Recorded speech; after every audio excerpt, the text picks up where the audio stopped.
Well, joining us for more is Shahar Hameiri in Brisbane. He's a professor at the School of Political Science and International Studies at the University of Queensland.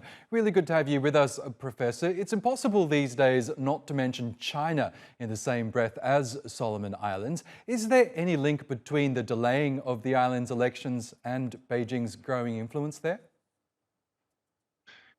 Look, I mean, we don't know what happened behind closed doors, but it seems like a likely proposition that there is something to do with perhaps the fact that Sogavare is feeling a bit more emboldened, having had that security agreement with China, and being able now to perhaps push back a little bit more on the traditional powers in the region, especially Australia. Sogavare is the great survivor of Solomon Islands politics. He's now in his fourth term as Prime Minister. Political survival has always been very difficult in Solomon Islands. So I think that he's playing pretty much every card that he's got at his disposal. Now, under Australia's new leadership, Canberra has really been trying to re-engage with Solomon Islands in the wake of that South Pacific island nation signing that security pact with China. Is Australia succeeding in its attempts to reach out again to the Solomons? Quite to the contrary.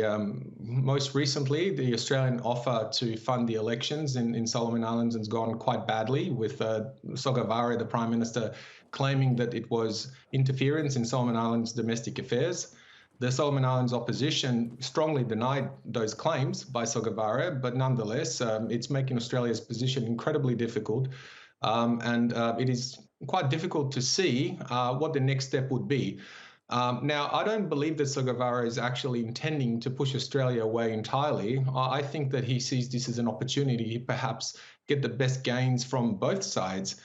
He was saying that he would still like to receive Australia's offer of support when they run the elections next year, in 2024, but that at the moment he's not intending to listen to Australia. So is there a real chance that perhaps Australia and even the United States can regain the support of Sogavare in Solomon Islands if they do enough to reach out to the country? I think that politics in Solomon Islands is quite instrumental. So one of the reasons why Sogavare has now managed to do quite well and stay in power and even pass a vote that required a supermajority in order to delay the election, which required actually changing the constitution, is likely because he was able to receive some funds from China or from some source affiliated with China that has enabled him to form these larger coalitions. There's no secret here that historically money was the glue that put together coalitions in Solomon Islands. There's usually very little political and ideological difference in particular between different parliamentarians. So I guess the question would be for Australia and for the United States, in this context, what kind of a counteroffer are they able to make? And generally speaking, Australia is not prepared to play that kind of money politics. It has invested in Solomons in other ways and obviously led the original assistance mission to Solomon Islands. But I think that some kind of transactional politics will need to take place in order for Australia to develop, I think, a stronger footing in Solomon Islands.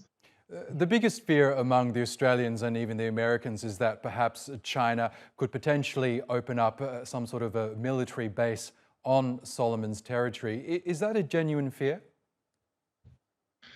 Look, I mean, the agreement itself, to the extent that we saw what it actually contained, is pretty unclear about that. I would say that the likelihood of something of that magnitude happening is probably not very high. It would be quite a long way to go from where we are now. Also, in terms of what Solomon Islands is like and the kinds of challenges that exist there for anyone wishing to, for instance, establish a mine or open any facility because of the way in which land is owned, and there are very strong anti-Chinese sentiment around Solomon Islands as well, yes, which blew up in those riots that were mentioned last year. I think that it would be, like I said before, quite a long way from where we are now. I wouldn't entirely rule it out, but I would say that the likelihood is not very high at this point. All right, Professor Shahar Hameiri, we'll have to leave it there, but great to get your analysis. Thank you for joining us.